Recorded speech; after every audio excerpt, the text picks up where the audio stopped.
So hello everyone. तो जैसा कि आप सभी लोग जानते हैं कि पीएटी एग्जामिनेशन की डेट आ चुकी है। 8 तारीख और 9 तारीख को पीएटी का एग्जाम बैठा है ना। तो सभी लोग आप लोगों ने बहुत ही मेहनत से अपनी तैयारी किया है 3 महीने हमारे साथ जुड़ करके। और अब आप परीक्षा देने जा रहे हैं, तो आपको किन किन विशेष बातों का ध्यान रखना है और परीक्षा देने जाने के साथ साथ आपको कौन कौन सी चीज़ों को ध्यान रखते हुए एग्जाम हॉल में जाना है, वो सारी चीज़ों के बारे में आज मैं एक ब्रीफ में डिस्कशन कर देता हूँ। एक स्पेशल वीडियो बना देता हूँ जिसमें सारी चीज़ें वन बाय वन बेसिस पे आपको बता दे रहा हूँ, है ना। कि अगर आप परीक्षा देने जा रहे हैं तो आपको कौन कौन सी चीज़ें लेकर के जाना है, कौन कौन सी विशेष बातों को ध्यान रखना है। और एग्जाम हॉल में जब आप बैठेंगे पेपर देने, तो कौन कौन सी बातों का आपको ध्यान रखना है कि वहाँ कैसी चीज़ें नहीं करना है, कौन सी गलती नहीं करना है ना। तो वो सारी चीज़ों को हम लोग वन बाय वन आप डिस्कस करने वाले हैं, ठीक है। और सभी को ऑल द बेस्ट एक बार। जो भी पीएटी का एग्ज़ाम दे रहे हैं, बिल्कुल कल से आपका एग्ज़ाम चालू हो जाएगा। कल 8 तारीख है और 8 तारीख से एग्ज़ाम आपका शुरू होने वाला है। तो इसमें देख लेते हैं बेटा कि आपको कौन कौन सी चीज़ें ले जाना है एग्ज़ाम देने के लिए, है ना। तो यहाँ पर जैसे यहाँ पर आपका जो ये रूल बुक थी, तो रूल बुक में भी यहाँ दिया हुआ है, और दूसरा मैं एडमिट कार्ड में भी बता दूंगा कि एडमिट कार्ड में कहाँ पर चीज़ें दी हुई है, वो सारी चीज़ें हम लोग देख लेते हैं। तो देखिए, परीक्षा हॉल में अगर आप जा रहे हैं तो उस समय सबसे पहले आप सभी को जो डॉक्यूमेंट ले जाना है बेटा, वो यहाँ पर लिखे हुए हैं डीप में। तो इसमें बोर्ड की वेबसाइट से डाउनलोड किया वो प्रवेश पत्र, जो आपकी व्यापम की जो वो है वेबसाइट, वहां से आपका जो आपने प्रवेश पत्र डाउनलोड किया होगा वो आपको ओरिजिनल वाला ले जाना है, ठीक है। आपको ध्यान रखना है कि जो आप प्रवेश पत्र लेंगे, जो एडमिट कार्ड लेंगे, वो एडमिट कार्ड जब भी आप प्रिंट करवा रहे हैं तो वो पूरा क्लियर होना चाहिए। उसमें सारे जो डिटेल्स है वो पूरी क्लियर होना चाहिए, है ना। पूरी क्लियर डिटेल्स होना चाहिए और बिल्कुल यानी ओरिजिनल होना चाहिए साथ में। क्लियर है। तो हो सकता है तो आप लोग को कलर प्रिंट करवा लेना चाहिए, मेरे ख्याल से कलर प्रिंट करवा करके जो है बेटर तरीके से, क्योंकि इसमें सारी चीज़ें आपकी फोटो आपकी दिखना चाहिए, उसमें जो साइन है वो सारी चीज़ें आपको क्लियरली दिखना चाहिए। तो ये सबसे पहले आपको एक प्रवेश पत्र ले जा लेना है। हो सकता है कि भाई कुछ कारणवश खराब हो गया या गिर गया, तो दो आप करवा लेना, है ना, दो आपको करवाना है। साथ ही में काला बॉल पॉइंट पेन आपको लेना है ना। कोई एक पेन लेना है जो कि बॉल पेन होगा। आपको ब्लैक कलर का बॉल पेन ले जाना है, ब्लू कलर का नहीं ले जाना है। कौन सा ले जाना है? ब्लैक। अब यहाँ डायरेक्टली दिया हुआ है तो आपको ये चीज का ध्यान रखना है। ब्लैक वाली बॉल पेन आपको यूज करना है। उपस्थिति पत्रक पर हस्ताक्षर एवं अन्य लिखित कार्य हेतु, है ना। जैसे ही आप लोग उपस्थित होंगे तो सबसे पहले आपके हस्ताक्षर होंगे, फिर बायोमेट्रिक वगैरह होगा। तो वो सारी चीजें के लिए आप सभी को जो है ब्लैक पेन अपने साथ में एक कैरी करना है।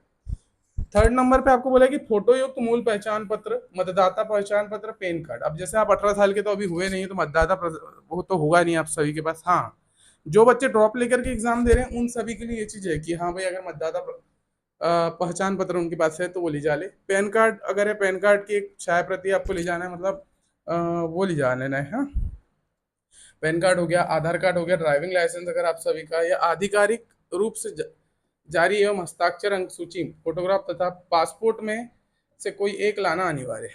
अब यहाँ पर देखिए, आपको अपनी फोटो ले जाना है, जो कि करंट डेट में आपने फॉर्म में जो भरा हुआ था, है ना। फॉर्म भरते समय आपने जिस फोटो का यूज किया वो फोटो आपको यूज करना है।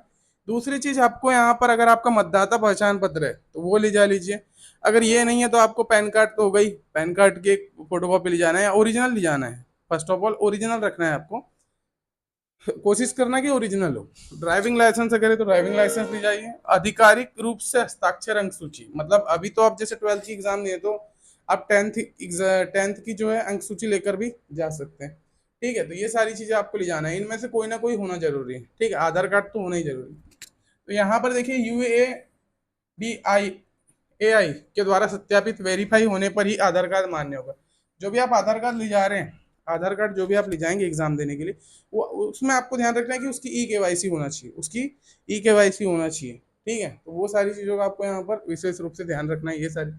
हाँ, अब परीक्षा में किसी भी प्रकार की इलेक्ट्रॉनिक डिवाइस नहीं जाना। दूसरी चीज, अगर आप लोग के पास कोई ऐसी चीजें देखी गई परीक्षा देते समय कि एक इलेक्ट्रॉनिक डिवाइस हो गई या कोई भी चीज हो गई, तो आपको डायरेक्टली वहां से निकाल दिया जाएगा परीक्षा हॉल से। तो परीक्षा में किसी भी प्रकार के इलेक्ट्रॉनिक डिवाइस तथा साइंटिफिक कैलकुलेटर का यूज नहीं करना है ना। कोई भी साइंटिफिक कैलकुलेटर वैसे तो आप लोगों को नहीं करते मैक्सिमम बच्चे, बट आप लोगों को ये ध्यान रखना है कि कोई घड़ी नहीं पहनना है, कोई कुछ नहीं, क्योंकि एग्जाम बहुत इंपॉर्टेंट है बेटा। ये छोटी मोटी अगर आप गलती करेंगे तो बहुत बड़ा नुकसान हो जाएगा, है ना। मोबाइल फोन नहीं ले जाना है, मोबाइल फोन कैरी नहीं करना है एग्जाम देते समय।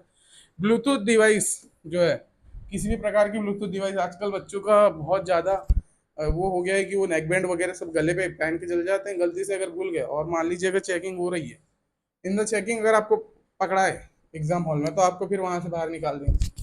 प्रोग्रामेबल कैलकुलेटर, अगर मान लीजिए कोई प्रोग्रामेबल कैलकुलेटर रहते हैं, आजकल स्मार्ट वॉच वगैरह आने लगी, तो स्मार्ट वॉच में प्रोग्रामेबल होते हैं कि डायरेक्टली वहीं के वहीं हम लोग सारी चीज़, लेकिन किसी भी प्रकार की डिवाइस आपको नहीं जाना है। कोई भी watch, alarm, listening device, tagging device, है ना, बीपर्स या रिकॉर्डिंग डिवाइस, किसी भी प्रकार का आपको यूज नहीं करना है। कंपास भी नहीं ले जाना है। स्केल एंड वाइटनर इत्यादि पूर्ण वर्जित है। किसी भी प्रकार की कोई चीज नहीं ले जाना है। अपने साथ केवल प्रवेश पत्र, आधार कार्ड ओरिजिनल अगर है, ओरिजिनल आधार कार्ड या फिर ओरिजिनल पैन कार्ड। अगर वो भी नहीं है तो आप लोग क्या कर सकते हैं, जो आपकी 10th क्लास की मार्कशीट है उसको ओरिजिनली ले जाना। तो पूरे डॉक्यूमेंट आपके ओरिजिनल होना चाहिए। खास करके जो प्रवेश पत्र है वो आपका बिल्कुल क्लियर दिखना चाहिए, उसमें सारी जो डिटेल्स है पूरी क्लियर होना चाहिए, है ना। आप कैफे वाले में जाएंगे, कैफे में प्रिंट वगैरह करवाएं, तो डायरेक्टली उसको बोल दीजिएगा कि भाई हमको पूरा क्लियर वाला चाहिए, ठीक है। तो यहाँ पर ये सारी डिटेल थी।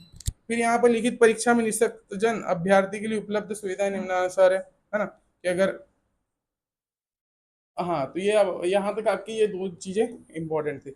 मध्य प्रदेश शासन सामान्य प्रशासन विभाग के ज्ञापन दिनांक ईपी की, हाँ, ये सुविधा अभ्यर्थी को प्रदान की जाएगी, है ना। ये ज्यादा इंपॉर्टेंट है नहीं आप सभी के लिए, जो जो इंपॉर्टेंट थी मैंने बता दिया।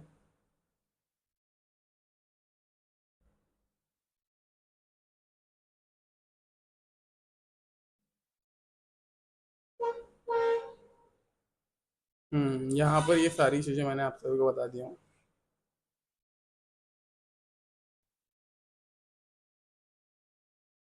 हाँ, अब क्या होता है, कई बच्चों को जैसे लेखन के लिए वो उनको जरूरत पड़ती है कि भाई वो कुछ डिसेबल लोग, मतलब वो होते हैं, उनके लिए अगर वो चाहे तो अपने साथ एक बंदा ले जा सकते हैं पेपर देने के। तो यहाँ देखो बताया कि लेखन सहायक की नियुक्ति हेतु, लेखन सहायक एक ऐसा विद्यार्थी होना चाहिए जो परीक्षा द्वारा दी जा रही शैक्षणिक अहर्ता, मतलब वो भाई, जो भी अगर आप अपने साथ ले जाते हैं, कई बच्चे होते हैं कि कोई डिसेबिलिटी होने की वजह से वो किसी को साथ में ले जाते हैं एग्जाम देने, तो ऐसा भी हो सकता है।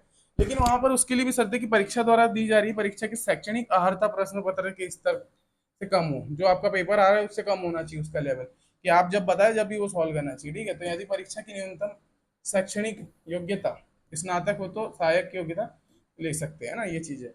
और प्रतिपूरक समय है तो कुछ शर्त है, देखिए 3 घंटे के आपको 3 घंटे का समय मिलेगा, अवधि है ना, प्रश्न पत्र को हल करने, ठीक है। दूसरा, 2 घंटे 30 मिनट की अवधि में प्रश्न पत्र के लिए दी जाएगी। हाँ, 2 घंटे 30 मिनट की जो अवधि है ये दी जाएगी प्रश्न पत्र के लिए, 2 घंटे की अवधि प्रश्न पत्र के लिए, 1 घंटे 30, हाँ, ये अलग अलग चीजें दी हुई है कि यहाँ से आप सभी को ध्यान में रखना है ना। और जो प्रवेश पत्र आप लोगों ने अभी डाउनलोड किया होगा, वो आप सभी का इस वेबसाइट से जाकर के आपको डाउनलोड करना है, वो तो आप कैफे में जाके डाउनलोड करवा सकते हैं। तो ये सारी चीज़ों का आपको विशेष रूप से ध्यान रखना है एग्जाम देते समय। अगली चीज जो प्रवेश पत्र में दी हुई है, चलिए मैं यहाँ से भी आप सभी को एक बार बता देता हूँ कि ये डायरेक्टली जो आपका प्रवेश पत्र डाउनलोड हुआ है वो कुछ इस तरीके से आपका प्रवेश पत्र है। ये मेरे एक स्टूडेंट का प्रवेश पत्र है, तो ये इस तरीके से आपका प्रवेश पत्र होगा। इसमें भी यहाँ पर देखिए नोट करके लिखी हुई है, सारी डिटेल यहाँ पर नोट करके यहाँ पर दी हुई है। तो यहाँ पर भी बोला गया है, यहाँ पर भी वही डिटेल्स को दोबारा बताया गया जो प्रवेश पत्र में भी है। तो यहाँ पर भी बोला है कि परीक्षा में मूल फोटो युक्त पहचान पत्र लाना अनिवार्य है ना, या तो आधार कार्ड वोटर आईडी वगैरह आपको अनिवार्य है ना। अगर ये नहीं है आपके पास तो आपको एग्जाम देने नहीं दिया जाए। दूसरी चीज, मूल फोटो युक्त पहचान पत्र के रूप में अभ्यर्थी मतदाता पहचान पत्र, पैन कार्ड, आधार कार्ड, ड्राइविंग लाइसेंस, पासपोर्ट में से कोई भी एक चयनित कर सकता है, ठीक है। उनमें से कोई भी एक चीज आपको लेकर के जाना अनिवार्य है, ठीक है। उसी के बाद में यहाँ पर और चीजें दी कि निर्धारित रिपोर्टिंग समय पश्चात उपस्थित होने वाले अभ्यर्थियों को परीक्षा केंद्र में अनुमति नहीं दी जाएगी।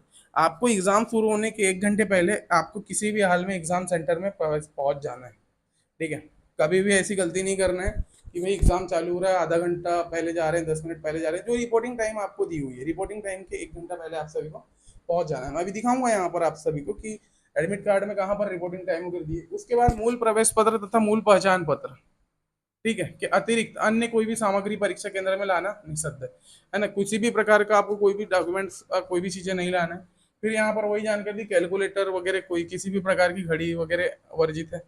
आवेदक अपना आधार अनलॉक कर ही परीक्षा हेतु में उपस्थित हो गया। आधार कार्ड को वहाँ पर सबसे पहले बायोमेट्रिक होता है, बायोमेट्रिक में आपको वहाँ पर जो भी चीजें आपको करना है ना। परीक्षा का कक्ष छोड़ने से पूर्व बायोमेट्रिक का सत्यापन करना आवश्यक है ना। जैसे आप परीक्षा छोड़ोगे, पेपर देने के बाद क्या रहता है, बहुत घाई करते हैं बच्चे, तो वहां पर बायोमेट्रिक वाले बैठे रहते हैं क्लास में। पेपर दिया आप लोगों ने 3 घंटे का, उसके बाद उनके पास जाना है और उनको फिर दोबारा वहां से बायोमेट्रिक करवाना है ना। तो ये चीज इंपॉर्टेंट है कि वहां दोबारा जाकर के आपको बायोमेट्रिक करवाना है, उसके बाद ही आप सभी को एग्जाम सेंटर से बाहर आना है। उम्मीदवार एडमिट कार्ड में दिए गए समय के अनुसार केंद्र पर पहुंचे। जो एडमिट कार्ड में आपका टाइम दिया है उससे 10 मिनट पहले पहुंच जाइए, कोई भाई नहीं है, क्योंकि एग्जाम एक ही बार होने वाला है ना। समय केंद्र पर भीड़ से बच्चे सामाजिक दूरी बनाए रखे, जो भी सामाजिक दूरी बनाए। उम्मीदवारों को अपना मास्क, परीक्षा संबंधी दस्तावेज जैसे एडमिट कार्ड, आईडी कार्ड, एक साधारण पारदर्शी बॉल पेन और उपस्थित पत्रक जो है पर चिपकाने हेतु उसकी फोटो, हैंड सैनिटाइजर, पानी की पारदर्शी बहुत आवश्यक है। दिव्यांगजन अभ्यर्थी जो लेखन सहायक रखने हेतु है पात्र है, उसको आप रख सकते हैं। परीक्षा समाप्ति के पश्चात अभ्यर्थी द्वारा अर्जित किया गया स्कोर कंप्यूटर पर ही देख सकते हैं। ठीक है। दूसरी चीज, आपको एक बॉल पेन तो रखना ही है ना। एडमिट कार्ड रखे, आधार कार्ड रखे, बॉल पेन रखे, और साथ ही में इन सारी चीजों को आपको देखना है। और आपको फोटो, आपकी स्पेशल फोटो, जैसे कि इस स्टूडेंट की जो फोटो है यहाँ पर, इसने इस फोटो को एग्जाम सेंटर में दिया था है ना, तो ये इसकी यही वाली वेरीफाइड फोटो आप सभी को रखना है, क्योंकि वहाँ एग्जाम में वेरिफिकेशन होगा, तो वो रखना है। अब यहाँ पर जैसे परीक्षा का समय दिया है, रिपोर्टिंग टाइम वगैरह दी रहती है, आप है ना, ये पूरा एडमिट कार्ड है, यहाँ पर आपकी रिपोर्टिंग टाइम वगैरह भी दी होगी। हम्म। अच्छा, ये टेस्ट सेंटर है, इसका एक और वो डाउनलोड हुआ होगा। हाँ, जैसे 2-2:30 बजे से इसका पेपर है, तो आपको 12:30 बजे रिपोर्ट कर देना है ना, यहाँ लिखा हुआ है 12:30 बजे, और 12:30 बजे से 1:30 बजे तक के बीच में उसको किसी भी हाल में पहुंचना है, तो रिपोर्टिंग टाइम पे आपको पहुंचना है। हाँ, तो ये सारी चीज़ें इंपॉर्टेंट डिटेल थी। दूसरी चीज़ की भाई, एग्जाम देते समय अब वहाँ पर बहुत सारी डिटेल की भाई, अगर नीला गोला आ रहा है, काला गोला, तो जैसे ही आप लोग एग्जाम चालू करेंगे, आपको एक चीज़ ये बता दूं कि जैसे ही आप लोग एग्जाम सबमिट करेंगे या एग्जाम देना चालू करेंगे, तो वहाँ पर सबसे पहले आपके निर्देश आएंगे, है ना, वो जानकारी आएगी, उसमें सारी डिटेल पहले आप सभी को पढ़ना है। जो भी डिटेल्स दी रहेगी उनको वन बाय वन आप सभी को क्या कर लेना है, पूरों को पढ़ना है कि भाई हरा गोला होने पर क्या, नीला गोला होने पर, काला गोला होने पर, वो सारी चीज़ें आपको वहाँ पर पढ़ना है। 3 घंटे का कंप्लीट समय रहेगा, 3 घंटे में आराम से आपको पेपर बनाना है, कि कोई भी प्रकार की हड़बड़ी नहीं करना है ना, बिल्कुल आराम से पेपर बनाना है। और सभी बच्चों ने बहुत ज़्यादा मेहनत की है ऑफलाइन बैचेस में हमारे यहाँ पर, और ऑनलाइन ऑनलाइन में भी बहुत अच्छे रिस्पॉन्स दिए हैं बच्चों ने। तो अपनी मेहनत को अच्छे से कायम रखना है, और चीज़ों को अभी डरना नहीं है कि भाई प्रेशराइज्ड हो गए हम लोग, बहुत ज़्यादा प्रेशर में आ रहे हैं एग्जाम देते समय। बिल्कुल चिल्ल होकर एग्जाम देना है ना। अगर मान लीजिए कल जिस बच्चे का पेपर है, तो बिल्कुल अभी रिवाइज कर लीजिए 10, 12, 1 बजे तक, उसके बाद से फिर बंद कर दीजिए पढ़ना। ठीक है। थोड़ा बहुत अगर देखना चाहते हैं तो देखिए, लेकिन प्रेशर बिल्कुल नहीं लेना है एग्जाम का, क्योंकि है ना, समझ सकते हैं आप लोग सारी चीज़ों को। तो डरना नहीं है, और बिल्कुल पेपर दे के आना। All the best for the all students. एक बार फिर से पेपर दे के आइए, फिर उसके बाद मिलिए। ठीक है, तो मिलते हैं, और एक बार फिर से all the best. Thank you.